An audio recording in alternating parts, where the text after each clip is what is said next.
do calção de banho. Avevo il sogno di essere padre di chi non aveva il padre. Un padre per i Meninos de Rua del Brasile. Joel, Luciano, Giovanni e Carlos. La madre aveva saputo che c'era un italiano che era disposto ad accogliere bambini con delle gravi necessità e pertanto li aveva lasciati sulla porta di questo ufficetto che avevo e li aveva letteralmente abbandonati lì. Questi 4 bambini si erano seduti di fronte a me in questa poltroncina che avevo e nessuno dei 4 toccava con i piedi il pavimento. E allora chiesi a quei bambini, quei miei figlioli, se volete rimanere io vi accolgo, ma l'unica cosa che posso offrirvi è la volontà di essere per voi un buon papà. Se accettate, questa è la vostra casa. I 4 accettarono e mi dissero sì, un sì così squillante che da quel momento la mia vita si trasformò. Era il 23 luglio del 1998 dove accoglievo i miei primi 4 figli. Oggi noi abbiamo 430 bambini. Eccoli i figli di Marco, bresciano di Palazzolo sull'Oglio a 35 anni. Ne aveva 24 quando per loro fondò la Città dei Ragazzi in un ex riformatorio di Barbacena ceduto dal governo nel sud del Brasile. Per seguire il suo sogno, la sua vocazione, 3 anni prima, un giorno d'inverno del 95, aveva lasciato l'Italia al fianco di un sacerdote missionario. Vita agiata, una bella famiglia, gli studi, il pugilato, un brevetto da pilota. Aveva tutto, abbandonò tutto.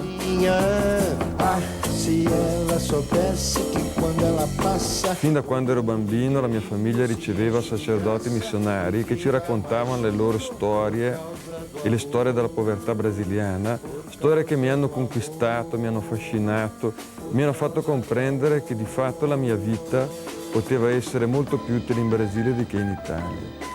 E a questo punto la vocazione è nata da sé. Quando tive frio tremi, quando tive coragem. In Brasile, oltre i bambini a vivere condizioni di miseria assoluta, vivono la condizione forse della miseria più triste, che è la rottura dei vincoli familiari.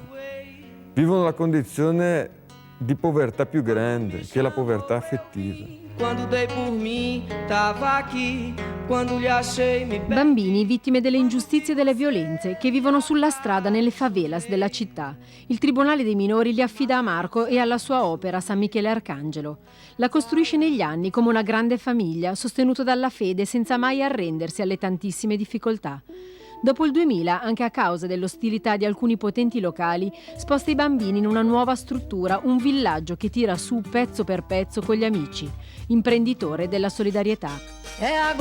Oggi è così, suddiviso in 25 settori, dalle scuole alle case, dai campi alle falegnamerie, ai laghi per allevare pesci. Farli sentire amati. Questo è il primo passo attraverso il quale iniziamo un processo educativo che si strutturerà poi sulle scuole medie, sulle scuole elementari, sulla formazione di valori, fino ad arrivare alla parte professionale dove poi saranno introdotti nel mercato del lavoro. Ma niente varrebbe tutto quello che facciamo, anche le professioni che potremo a loro insegnare, se di fatto noi li avremo in primo luogo fatti sentire amati. 70 dipendenti che oggi lavorano nella missione con Marco, 30 gli insegnanti stipendiati dal governo, tanti i volontari, soprattutto medici. A Bergamo nel Bresciano la famiglia e gli amici hanno fondato un'associazione che sostiene a distanza la grande famiglia di Marco. L'arrivo per noi è un regalo bellissimo, quando un bambino arriva in missione. Sono gli occhi che brillano per essere riusciti in quell'istante a restituire ciò che un bambino non potrebbe mai perdere.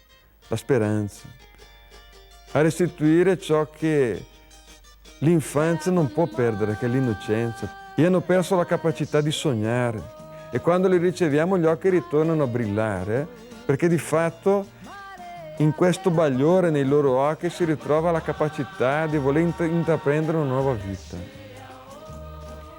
E alla fine della prima giornata io chiedo sempre che cosa li ha colpiti di più. La prima cosa è il letto. Avere un letto. Avere un letto per i bambini è un'emozione immensa. e sempre ci chiedono se quel letto sarà il loro letto, increduli che realmente possono avere un letto tutto per loro. Poi la carne. La maggior parte dei nostri bambini non ha mai assaggiato un pezzo di carne nella loro vita. Poi la doccia calda, per loro è una sensazione unica.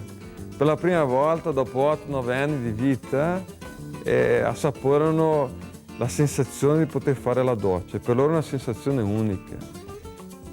Poi arrivano i laghi, poi arrivo anch'io, più tardi.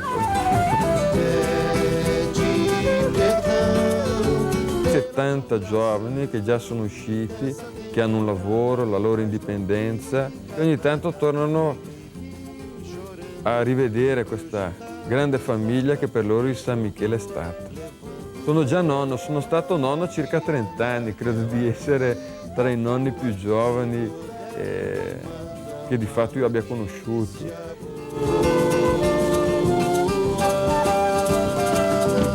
Chi di fatto ha aiutato a trasformarmi nella vita sono stati i propri bambini. E anche se lo volessimo immaginare non riusciremo mai a comprendere quanto drammatica sia stata la loro vita. E nonostante questo, nonostante la grandezza di questo dramma, sono bambini che hanno la capacità in tutti gli istanti di sorridere. E attraverso questo sorriso trasformatore ci insegnano la vita.